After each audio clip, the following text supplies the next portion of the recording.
ముఖ్యమంత్రి Chandrababu Naidu deputy CM Pawan Kalyan ను పరామర్శించారు. ఇటీవల పవన్ కళ్యాణ్ కు సర్జరీ జరగడంతో ప్రస్తుతం ఆయన విశ్రాంతి తీసుకుంటున్నారు. ఈ నేపథ్యంలో శనివారం హైదరాబాద్లోని పవన్ కళ్యాణ్ నివాసానికి సీఎం చంద్రబాబు వెళ్లి ఆయన ఆరోగ్య పరిస్థితిని అడిగి తెలుసుకున్నారు. పవన్ కళ్యాణ్ త్వరగా కోలుకోవాలని ఆకాంక్షించిన సీఎం చంద్రబాబు తగినంత విశ్రాంతి తీసుకోవాలని సూచించారు. ముఖ్యమంత్రి నారా చంద్రబాబు నాయుడు ఉప ముఖ్యమంత్రి పవన్ కళ్యాణ్ ను పరామర్శించారు. హైదరాబాద్ జూబ్లీ హిల్స్ రోడ్డు నెంబర్ 35లోని పవన్ నివాసానికి వెళ్లిన చంద్రబాబు పవన్ కళ్యాణ్ ఆరోగ్యం గురించి వాకప్ చేశారు. గత నెలలో ముక్కుకు సర్జరీ చేయించుకున్న పవన్ కళ్యాణ్ అప్పటి నుంచి హైదరాబాద్లో ఉన్న తన నివాసంలో విశ్రాంతి తీసుకుంటున్నారు. ఈ నేపథ్యంలో పవన్ ను పరామర్శించిన చంద్రబాబు ఆయన ఆరోగ్య వివరాలు అడిగి తెలుసుకున్నారు. త్వరగా కోలుకోవాలని ఆకాంక్షించారు. ఏప్రిల్ నెలలో పాలనాపరమైన అంశాలపై సమీక్ష నిర్వహిస్తున్న సమయంలో డిప్యూటీ సీఎం పవన్ కళ్యాణ్ అస్వస్థతకు గురయ్యారు. దీంతో వెంటనే ఆసుపత్రికి వెళ్లగా డాక్టర్లు పరీక్షలు నిర్వహించి పవన్ కళ్యాణ్ కు సైనసైటిస్ శస్త్రచికిత్స చేయాలని నిర్ణయించారు. అనంతరం హైదరాబాద్లోని ఓ ఆసుపత్రిలో పవన్ కళ్యాణ్ కు సర్జరీ నిర్వహించారు. ఆపరేషన్ అనంతరం 10 రోజులు విశ్రాంతి తీసుకోవాలని సూచించారు. అలాగే దీర్ఘకాలం పాటు ఆరోగ్య జాగ్రత్తలు పాటించాలని పవన్ కళ్యాణ్ కు వైద్యులు సూచించారు. ఈ నేపథ్యంలో వైద్యుల సలహా మేరకు పవన్ కళ్యాణ్ గత 10 రోజులుగా హైదరాబాద్లోని తన నివాసంలో విశ్రాంతి తీసుకుంటున్నారు. ఈ క్రమంలోనే ముఖ్యమంత్రి చంద్రబాబు నాయుడు స్వయంగా పవన్ కళ్యాణ్ నివాసానికి వెళ్లి ఆయన ఆరోగ్య వివరాలను అడిగి తెలుసుకున్నారు. గతంలోనూ పవన్ కళ్యాణ్ జ్వరంతో బాధపడుతున్న సమయంలో చంద్రబాబు ఆయన ఇంటికి వెళ్లి పరామర్శించారు. మరోవైపు సైనసైటిస్ సమస్యతో పవన్ కళ్యాణ్ చాలా కాలంగా ఇబ్బందులు పడుతున్నారు. ఎన్నికల సమయం నుంచి పలుమార్లు అనారోగ్యానికి గురయ్యారు. ఈ క్రమంలోనే డాక్టర్ల సిఫార్సు మేరకు సర్జరీ చేయించుకున్నారు. గొడ్డలి పార్టీ వైసీపీకి ఒక్క ఓటు వేసినా శాపంగా మారుతుందని ప్రజలు అర్థం చేసుకోవాలని మంత్రి నిమ్మల రామానాయుడు అన్నారు. గత వైసీపీ 5 ఏళ్లలో అభివృద్ధి సున్నా అని విమర్శించారు. పనిచేసే ప్రభుత్వాన్ని నాయకుడిని ఆశీర్వదించాలి కానీ ఏ పని చేయని వైసీపీకి ఓట్లు వేయటం దండగా అని, వేసిన వారు ఎందుకు వేశామో అని ఆలోచన చేయాలన్నారు. అభివృద్ధిలో పాలకులు నియోజకవర్గాన్ని రాష్ట్రంలోనే ఆదర్శంగా నిలిపేలా పెద్ద ఎత్తున కోట్లాది రూపాయల నిధులు తీసుకువచ్చేందుకు కష్టపడి పనిచేస్తున్నారని, భవిష్యత్తులో ఏ ఎన్నికలు జరిగినా ఏకగ్రీవంగా కూటమి అభ్యర్థులకు వేసే ఓటే కూలీ అని రాష్ట్ర జలవనరుల శాఖ మంత్రి డాక్టర్ నిమ్మల రామానాయుడు అన్నారు. గొడ్డలి పార్టీ వైసీపీకి ఒక్క ఓటు వేసినా శాపంగా మారుతుందని ప్రజలు అర్థం చేసుకోవాలన్నారు. యలమంచిలి మండలం పెనుమర్రు, కట్టుపాలెం, సిరగారపల్లి, వడ్డిలంక, గంగడపాలెం, మట్లపాలెం గ్రామాల్లో మొత్తం 10 అభివృద్ధి పనులకు 7.6 కోట్లతో కూటమి నాయకులతో కలిసి మంత్రి నిమ్మల రామానాయుడు శంకుస్థాపన చేశారు. ఈ సందర్భంగా మంత్రి రామానాయుడు మాట్లాడుతూ గత వైసీపీ 5 ఏళ్లలో అభివృద్ధి సున్నా అని విమర్శించారు. పనిచేసే ప్రభుత్వాన్ని, నాయకుడిని ఆశీర్వదించాలి కానీ ఏ పని చేయని వైసీపీకి ఓట్లు వేయటం దండగని, వేసిన వారు ఎందుకు వేశామోనని ఆలోచన చేయాలన్నారు. 3 సార్లు ఎమ్మెల్యేగా గెలిపించడంతో పాటు మంత్రిగా అవకాశం కల్పించిన ప్రజల రుణం తీర్చుకునేలా ప్రభుత్వ నిధులే కాకుండా వివిధ సంస్థలు, దాతల నుంచి CSR నిధులను సేకరించి అభివృద్ధికి ఉపయోగిస్తున్నట్లు చెప్పుకొచ్చారు. ఎటువంటి అభివృద్ధి చేయకుండా హింసను ప్రేరేపించే అడపాదడపా వచ్చే గొడ్డలి పార్టీ నాయకులు మాటలు నమ్మితే నష్టపోవాల్సిందేనని పేర్కొన్నారు. జగన్ 5 ఏళ్ల పాలనలో రాష్ట్రం ఆర్థికంగా దివాలా తీసి 14 లక్షల కోట్లు అప్పు భారం పడిందన్నారు. ప్రతి మనిషికి లెక్కిస్తే 2,40,000 భారం పడిందని మంత్రి నిమ్మల వ్యాఖ్యానించారు. అంటే ఈరోజు ఆంధ్రప్రదేశ్ రాష్ట్రంలో ఉన్నటువంటి పార్టీ గొడ్డలి పార్టీ. అది వైఎస్ఆర్సీపీ పార్టీ కదా, మర్చిపోయారు అందరూ వైఎస్ఆర్సీపీ. దాన్ని గొడ్డలి పార్టీగాని ఈరోజు ప్రజలందరూ కూడా భావిస్తూ ఉన్నారు. ఎందుకంటే రోజు చూస్తూ ఉన్నాం, మొన్న జగన్మోహన్ రెడ్డి గారు పుట్టినరోజు. జగన్మోహన్ రెడ్డి గారు పుట్టినరోజు అవుతాయి, లేకపోతే చంద్రబాబు నాయుడు గారి పుట్టినరోజైనా, మదర్ తెరెసా ఎవరైనా పుట్టినరోజులు అవుతాయి, సేవా కార్యక్రమాలు చేస్తాం, ఎవరైనా 10 మందికి ఉపయోగపడేటువంటి కార్యక్రమాలు చేస్తాం. మరి మొన్న వాళ్ళు ఏం చేశారు, నడి రోడ్ల మీద గొడ్డళ్ళు పట్టుకుని ఆ యొక్క జగన్మోహన్ రెడ్డి పాటలు పెట్టుకుని గొడ్డల్ని ఇలా తిప్పుతూ రోడ్ల మీద బైక్లు వేసుకుని స్వైర విహారం చేశారు. భయభ్రాంతులు చేశారు ప్రజలందరినీ గొడ్డలు పడి తిరిగి. నడి రోడ్డు మీదే పొట్టేళ్ళని తెచ్చి అక్కడే రోడ్డు మీదే జనాల మధ్యనే నరికేసి ఆ రక్తం నరికిన వెంటనే రక్తం ఇలా చిమ్ముతుంది. దాన్ని తీసుకెళ్ళి జగన్మోహన్ రెడ్డి ఫ్లెక్స్ ఉంటే ఆ తల నరికినటువంటి ఆ మేక మొండాన్ని తీసుకెళ్ళి అక్కడ అలా పెట్టి ఆ రక్తం ఇలా చిమ్ముతూ ఉంటే ఆ రక్తంతో ఆ జగన్మోహన్ రెడ్డి ఫ్లెక్స్ మరి రక్తంతో తడిపినటువంటి పరిస్థితి. అంటే వాళ్ళు ఏ స్థాయికి వెళ్ళిపోయారో చూడండి. జగన్మోహన్ రెడ్డి దగ్గర నుంచి క్రింది స్థాయి వరకు వాళ్ళు ఏ రకమైనటువంటి దూరంలోకి వెళ్ళిపోయారు. ఇది మనకు అవసరమా ఇటువంటి వాళ్ళు? రాష్ట్రంలో మానసిక సమస్యలతో బాధపడే వారికి టెలి మానస్ హెల్ప్ లైన్ ద్వారా 24 గంటలు ఉచితంగా నిపుణుల సలహాలు అందుతున్నాయని మంత్రి సత్యకుమార్ తెలిపారు. ఈ కేంద్రాలకు మహిళల నుంచి 52% కాల్స్ వస్తున్నాయని, కౌన్సిలింగ్ ద్వారా ఆత్మహత్యా ప్రయత్నాలను విరమించుకుంటూ వేలాది మంది కుంగుబాటు నుండి బయటపడుతున్నారని ఆయన పేర్కొన్నారు. ఫోన్ చేస్తున్న వారి వివరాలు అత్యంత గోప్యంగా ఉంచుతామని, ఒత్తిడికి గురయ్యేవారు ఈ అవకాశాన్ని వినియోగించుకోవాలని మంత్రి సూచించారు. రాష్ట్రంలో మానసిక సమస్యలతో బాధపడుతున్న వారికి టెలి మానస్ కేంద్రాలు వరంగా మారాయని, 14416 హెల్ప్ లైన్ ద్వారా నిరంతర సేవలు అందుతున్నాయని వైద్య ఆరోగ్య శాఖ మంత్రి సత్యకుమార్ పేర్కొన్నారు. విజయవాడ, విశాఖపట్నంలోని ఈ కేంద్రాల పనితీరుపై ఆయన సమీక్ష నిర్వహించారు. ఈ సందర్భంగా మంత్రి మాట్లాడుతూ, కూటమి ప్రభుత్వం తీసుకున్న చర్యల వల్ల ఈ కేంద్రాలు మరింత పటిష్టమయ్యాయని, నెలకు సగటున 3000 మందికి పైగా ఇక్కడ సలహాలు పొందుతున్నారని తెలిపారు. ముఖ్యంగా పరీక్షల సమయంలో విద్యార్థుల నుంచి, అలాగే మొత్తం కాల్స్లో 52% మహిళల నుంచి వస్తున్నాయని వెల్లడించారు. గతంలో కంటే ప్రస్తుతం కాల్స్ సంఖ్య గణనీయంగా పెరిగిందని, అక్టోబర్ 2022 నుండి ఇప్పటి వరకు దాదాపు 67,573 కాల్స్ వచ్చాయని మంత్రి వివరించారు. గత ఏడాది అక్టోబర్లో అదనంగా 40 మంది కౌన్సిలర్లు, సిబ్బందిని నియమించడం వల్ల సేవలు మరింత వేగవంతమయ్యాయని చెప్పారు. కాల్ చేసిన వారి వివరాలు, ఫోన్ నెంబర్లు అత్యంత గోప్యంగా ఉంచుతామని, బాధితులు తమ మాతృభాషలోనే కౌన్సిలర్లతో మాట్లాడవచ్చని స్పష్టం చేశారు. ఎండీ సైకియాట్రిస్టుల పర్యవేక్షణలో అవసరమైతే వీడియో కాల్స్ ద్వారా కూడా కౌన్సిలింగ్ ఇస్తున్నట్లు తెలిపారు. కేంద్రానికి వచ్చే కాల్స్లో ప్రధానంగా మానసిక కుంగుబాటు, పరీక్షలు, ఉద్యోగ భయం, నిద్రలేమి, మాదక ద్రవ్యాల వ్యసనం వంటి సమస్యలు ఉంటున్నాయని అధికారులు మంత్రికి వివరించారు. ఆత్మహత్య ఆలోచనలతో ఉన్న ఎందరో కౌన్సిలింగ్ ద్వారా మనసు మార్చుకుని సాధారణ స్థితికి వచ్చారని పేర్కొన్నారు. దేశవ్యాప్తంగా ఉన్న 53 కేంద్రాల్లో భాగంగా మన రాష్ట్రంలో ఉన్న ఈ 2 కేంద్రాలు 365 రోజులు 24 గంటలు అందుబాటులో ఉంటాయని, మానసిక ఒత్తిడితో ఉన్నవారు 14416 నంబర్ను సంప్రదించి నిపుణుల సలహాలు పొందాలని మంత్రి సత్యకుమార్ సూచించారు. ఆంధ్రప్రదేశ్ రాష్ట్రంలోని చేనేత వర్గాలకు కూటమి ప్రభుత్వం అందిస్తున్న ఉచిత విద్యుత్ పథకం వారి జీవితాల్లో కొత్త వెలుగులు నింపుతోందని మంత్రి సవిత తెలిపారు. దీనివల్ల చేనేత కార్మికులకు ఏడాదికి 8,640 రూపాయల నుండి 21,600 రూపాయల వరకు ఆర్థిక వెసులుబాటు కలుగుతుందన్నారు. ఇచ్చిన మాట నిలబెట్టుకున్న ముఖ్యమంత్రికి, మంత్రి లోకేష్ కు రాష్ట్ర చేనేత శాఖ మంత్రి ఎస్ సవిత కృతజ్ఞతలు తెలియజేశారు. ఆంధ్రప్రదేశ్ రాష్ట్రంలోని చేనేత వర్గాలకు కూటమి ప్రభుత్వం అందిస్తున్న ఉచిత విద్యుత్ పథకం వారి జీవితాల్లో కొత్త వెలుగులు నింపుతోందని మంత్రి సవిత తెలిపారు. ఈ మేరకు ఆమె ఒక ప్రకటన విడుదల చేశారు. ఎన్నికల హామీలో భాగంగా మగ్గం నేసే నేతన్నలకు 200 యూనిట్లు, మరమగ్గాల వారికి 500 యూనిట్ల వరకు ఉచిత విద్యుత్ సరఫరాను ప్రభుత్వం అమలు చేస్తోందన్నారు.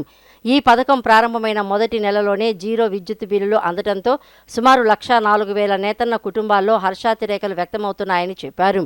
దీనివల్ల చేనేత కార్మికులకు ఏడాదికి 8,640 రూపాయల నుండి 21,600 వరకు ఆర్థిక వెసులుబాటు కలుగుతోందన్నారు. ఉచిత విద్యుత్తుతో పాటు చేనేత రంగానికి పూర్వ వైభవం తెచ్చేందుకు ప్రభుత్వం 50 ఏళ్లు నిండిన వారికి 4,000 పెన్షన్, నూలుపై 15% సబ్సిడీ, ముద్రా పథకం కింద రుణాలు మరియు ఆధునిక పరికరాలపై 90% రాయితీ వంటి ప్రయోజనాలను అందిస్తోందన్నారు. ఆప్కో ద్వారా మార్కెటింగ్ సౌకర్యాలను మెరుగుపరచడమే కాకుండా ఆన్లైన్ డోర్ డెలివరీ సేవలను కూడా అందుబాటులోకి తెచ్చిందని, నేతన్నలకు ఏడాది పొడవునా ఉపాధి కల్పించడమే లక్ష్యంగా మెగా టెక్స్టైల్ పార్కులు, క్లస్టర్లను ఏర్పాటు చేస్తూ సీఎం చంద్రబాబు నాయుడు నేతృత్వంలోని ప్రభుత్వం ముందుకు సాగుతోందన్నారు. ఇచ్చిన మాట నిలబెట్టుకుంటున్న ముఖ్యమంత్రికి, మంత్రి లోకేష్ కు రాష్ట్ర చేనేత శాఖ మంత్రి ఎస్ సవిత కృతజ్ఞతలు తెలిపారు. జనగణన 2027లో ప్రజలందరూ పాల్గొనాలని విజయవాడ నగరపాలక సంస్థ మరియు చీఫ్ సెన్సస్ ఆఫీసర్ ధ్యానచంద్ర పిలుపునిచ్చారు.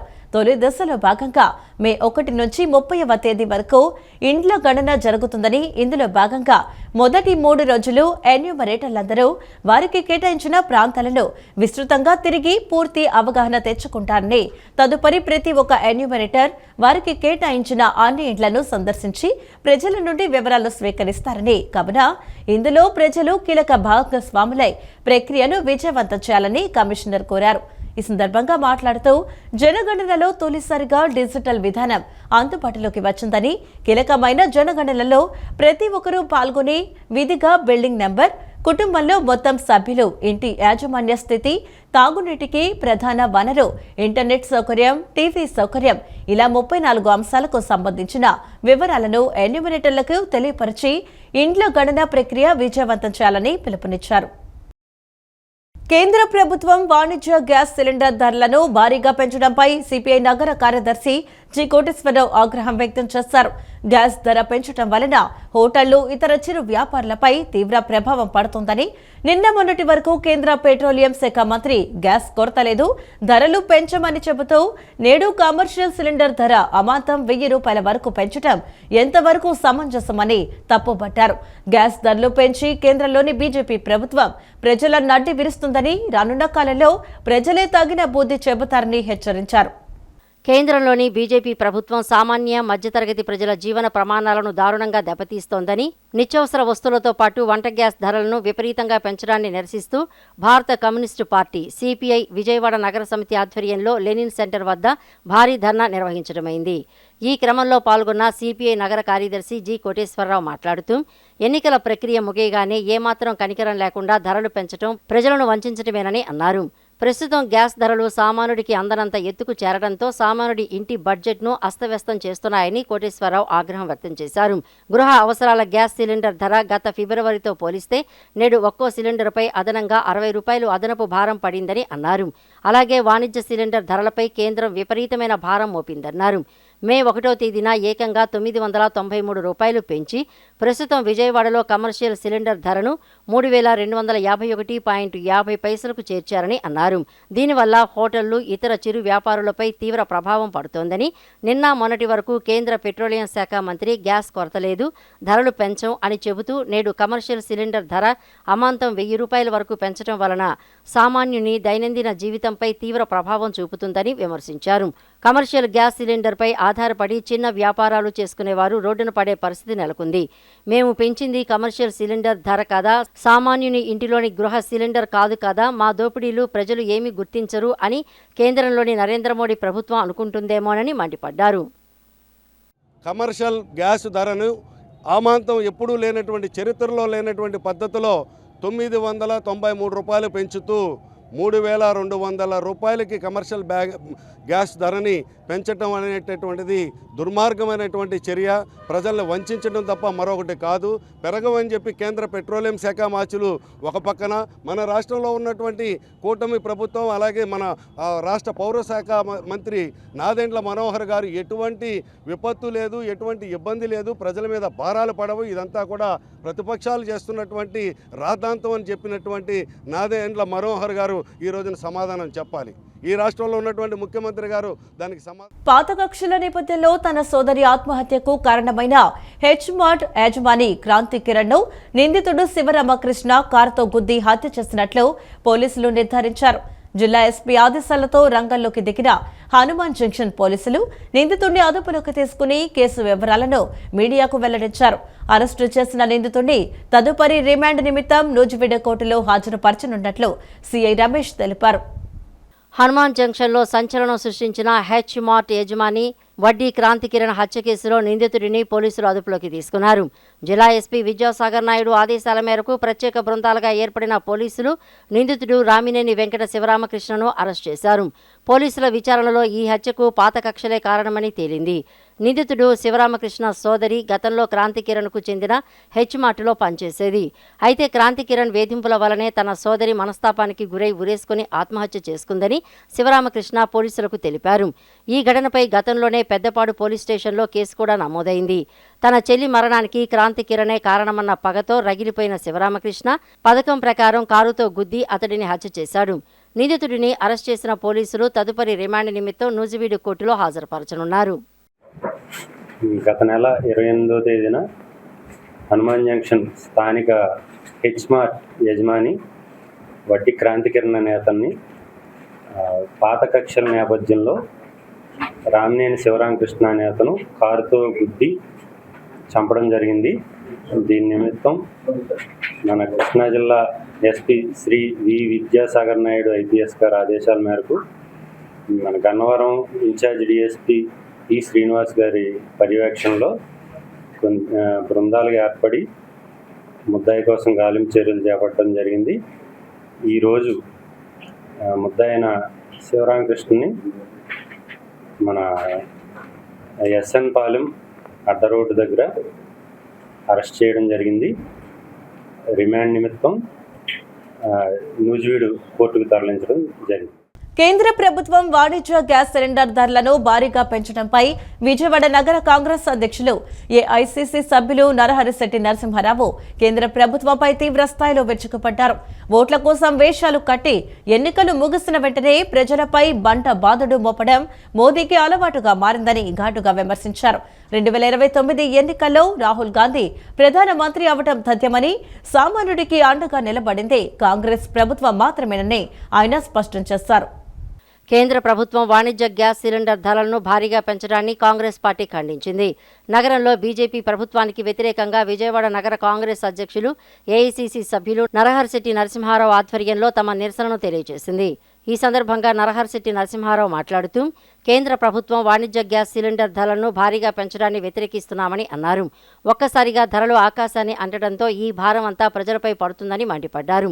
అధిక శాతం ప్రజలు వీధి ఆహారం, చిన్న తరహా వ్యాపారాలపై ఆధారపడటం వలన పెరిగిన నిర్వహణ ఖర్చులు ఆహార ధరల పెరుగుదలకు దారితీస్తాయని చెప్పుకొచ్చారు. చిన్న వ్యాపారం చేసుకునేవారు రోడ్డున పడాల్సిన పరిస్థితి వస్తుందన్నారు. ప్రస్తుత ప్రభుత్వం సామాన్యుడి సంక్షేమం కంటే కార్పొరేట్ ప్రయోజనాలకే ప్రాధాన్యత ఇస్తోందని ఆరోపించారు. ఓట్ల కోసం వేషాలు కట్టి ఎన్నికలు ముగిసిన వెంటనే ప్రజలపై బండబాదులు మోపడం మోడీకి అలవాటుగా మారిందని ఘాటుగా విమర్శించారు. 2029 ఎన్నికల్లో రాహుల్ గాంధీ ప్రధానమంత్రి అవడం తథ్యమని, సామాన్యుడికి అండగా నిలబడింది కాంగ్రెస్ ప్రభుత్వం మాత్రమేనని ఆయన స్పష్టం చేశారు. డబుల్ ఇంజిన్ సర్కార్ దేశాన్ని ఏళ్తుంది, వికసిత్ భారతం సాధిస్తుందని చెప్పాడు మోడీ గారు. అంతకన్నా గొప్పగా చెప్పాడు ఈ రాష్ట్ర ముఖ్యమంత్రి నారా చంద్రబాబు నాయుడు గారు. అంతకన్నా గొప్పగా చెబుతున్నాడు పవన్ కళ్యాణ్ గారు.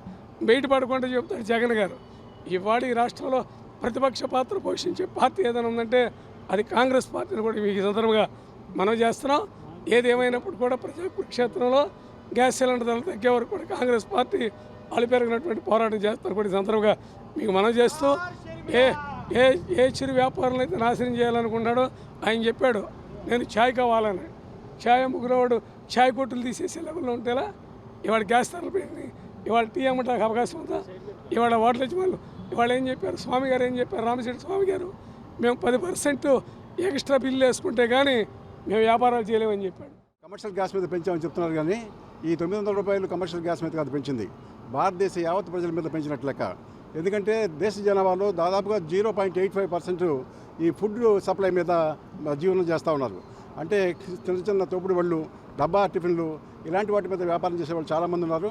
వాళ్ళందరూ ఇప్పుడు 1000 రూపాయలు పెట్టి కొంటున్న గ్యాస్ని మరొక 1000 రూపాయలు అదనంగా పెట్టి కొనాలంటే దాని రేట్లు పెంచాల్సింది ఎట్టి పరిస్థితుల్లో. కాబట్టి భారతదేశంలో ఉన్న 140 కోట్ల మంది జనాభా రోజు టిఫిన్ బయట చేస్తారు, ఇంట్లో చేసేవాళ్ళు చాలా తక్కువ మంది ఉంటారు. బయట చేస్తారు, వాళ్ళందరికీ భారం పెరిగినట్టుగానే ఇది కాంగ్రెస్ పార్టీ ముందుగానే ఊహించిన విషయమే. నిన్న మొన్నటి వరకు టైట్ అయినప్పుడు 25 రూపాయలు, ఇవాళ 30 రూపాయలు పైచలకు బోర్డులు పెట్టారు. నిన్న పెంచారు. ట్రిప్పుకే 5 రూపాయలు అంటే 100కి 30 రూపాయలు దాదాపు పెంచుతున్నారు. సామాన్యుడు కొనలేని పరిస్థితి. కాబట్టి కాంగ్రెస్ పార్టీ తరఫున డిమాండ్ చేస్తున్నాం, కమర్షియల్ గ్యాస్ రేట్ని తగ్గించాలి, ప్రజలకు ఊరట కల్పించాలి. లేని పక్షంలో కాంగ్రెస్ పార్టీ తరఫున క్షేత్రస్థాయిలో పోరాటం చేస్తామని చెప్పి తెలియజేస్తూ సెలవు తీసుకుంటున్నాం. విజయవాడ ఇంద్రకీలాద్రిపై గత 17 రోజులకు గాను నిర్వహించిన హుండీ లెక్కింపులో అమ్మవారికి 2.83 కోట్ల నగదుతో పాటు 329 గ్రాముల బంగారం, 3.8 కిలోల వెండి ఆదాయం సమకూరింది. ఇందులో 19 దేశాలకు చెందిన విదేశీ కరెన్సీ కూడా లభించగా సగటున రోజుకు 16.65 లక్షల రూపాయల ఆదాయం వచ్చినట్లు ఆలయ అధికారులు వెల్లడించారు. భక్తులు సమర్పించిన కానుకల్లో నగదు, ఆభరణాలతో పాటు చెలామణిలో లేని 2 పాత 2000 రూపాయల నోట్లు కూడా లభ్యమయ్యాయి. ఇంద్రకీలాద్రిపై కొలువు తీరిన శ్రీ దుర్గా మల్లేశ్వర స్వామి వారి దేవస్థానంలో శనివారం హుండీ లెక్కింపు నిర్వహించారు. గత నెల ఏప్రిల్ 15 నుండి నేటి వరకు అంటే 17 రోజుల కాలానికి భక్తులు సమర్పించిన కానుకలను అధికారులు లెక్కించారు. ఈ హుండీ లెక్కింపు ద్వారా అమ్మవారికి భారీగా ఆదాయం సమకూరింది. 2,83,17,242 రూపాయలు ఆదాయం వచ్చినట్లు ఆలయ అధికారులు వెల్లడించారు. ఇందులో నోట్ల రూపంలో 2.7 కోట్లు, నాణేల రూపంలో 12.95 లక్షలు ఉన్నాయి. సగటున రోజుకి 16.65 లక్షల ఆదాయం లభించింది. బంగారం 329 గ్రాములు, వెండి 3 కిలోల 800 గ్రాములు, నగదు, బంగారంతో పాటు భక్తులు విదేశీ కరెన్సీని కూడా సమర్పించారు. అమెరికా డాలర్లు 707, యుఏఈ దిర్హామ్స్, కువైట్ దినార్లతో సహా మొత్తం 19 దేశాలకు చెందిన కరెన్సీ నోట్లు హుండీలో లభించాయి. అలాగే చలామణిలో లేని పాత 2,000 రూపాయల నోట్లు 2 లభ్యమయ్యాయి. ఇబ్రహీంపట్నం రింగ్ సమీపంలో ఉన్న చిరు వ్యాపారుల దుకాణాలను మున్సిపల్ సిబ్బంది పోలీసులు తొలగించారు. దీంతో తమకు ప్రత్యామ్నాయం చూపకుండా తొలగించడంపై చిరు వ్యాపారులు ఆగ్రహం వ్యక్తం చేశారు. అయితే నిరంతరం ట్రాఫిక్ జామ్ అవ్వడంతో ఇలాంటి కఠిన చర్యలు తీసుకుంటున్నట్లు అధికారులు తెలిపారు. ఎన్టీఆర్ జిల్లా ఇబ్రహీంపట్నంలో ఒక్కసారిగా ఉద్రిక్త వాతావరణం చోటు చేసుకుంది. స్థానిక రింగ్ సెంటర్ సమీపంలో ఫుట్పాత్లపై ఉన్న ఆక్రమణను తొలగించేందుకు మున్సిపల్ అధికారులు రంగంలోకి దిగడంతో ఈ పరిస్థితి తలెత్తింది. ఎటువంటి ముందస్తు నోటీసులు ఇవ్వకుండా, కనీసం ప్రత్యామ్నాయ ఏర్పాట్లు కూడా చూపకుండా అకస్మాత్తుగా జేసీబీలతో షాపులను కూల్చివేయడంపై చిరు వ్యాపారులు తీవ్ర ఆగ్రహం వ్యక్తం చేశారు. భారీగా మోహరించిన పోలీసుల సమక్షంలో ఈ తొలగింపు ప్రక్రియ కొనసాగుతూ ఉండటంతో వ్యాపారులు అధికారులను అడ్డుకునే ప్రయత్నం చేశారు. తమ కుటుంబాలు రోడ్డున పడతాయని, ఉపాధి కోల్పోతే తాము ఎలా బతకాలని వ్యాపారులు ఆవేదన వ్యక్తం చేశారు.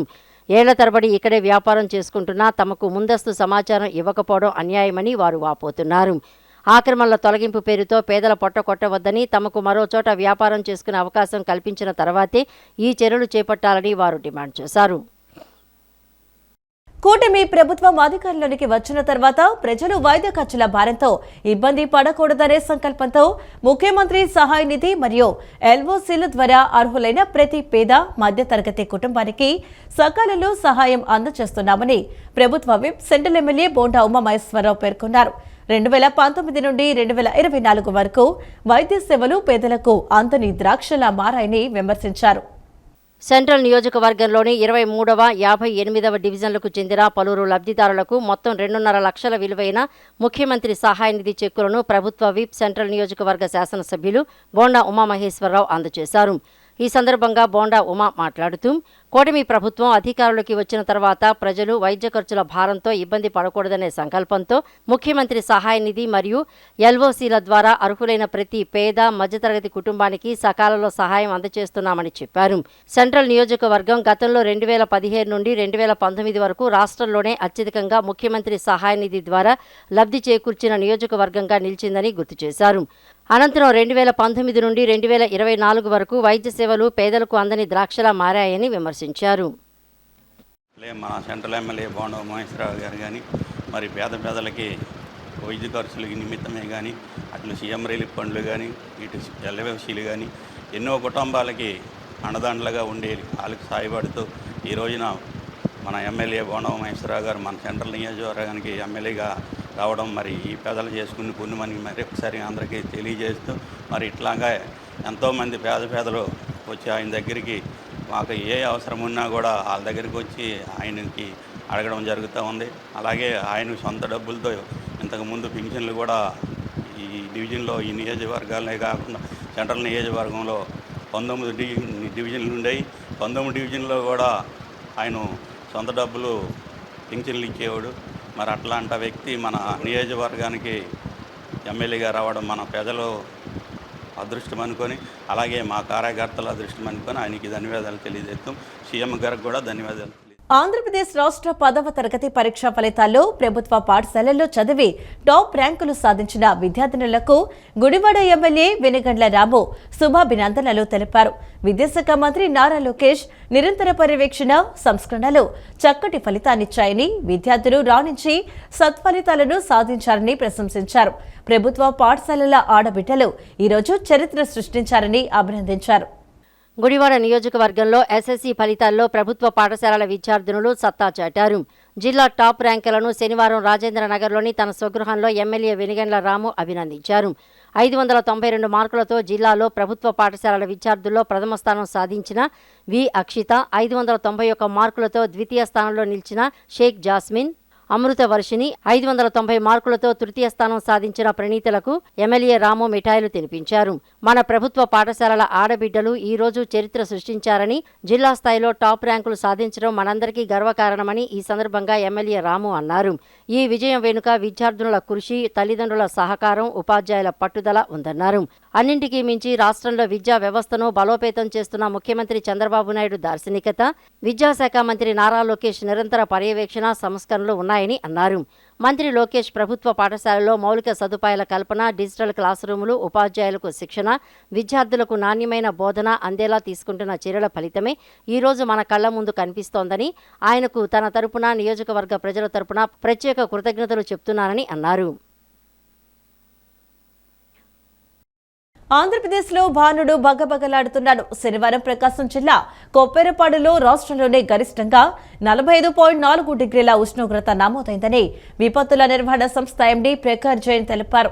ప్రజలు ఉక్కపోత, ఎండల పట్ల జాగ్రత్తగా ఉండాలని సూచించారు. అయితే రాజస్థాన్ నుండి తమిళనాడు వరకు విస్తరించిన ద్రోణి ప్రభావంతో ఆదివారం పలు జిల్లాల్లో వర్షాలు పడే అవకాశం ఉందని అధికారులు వెల్లడించారు.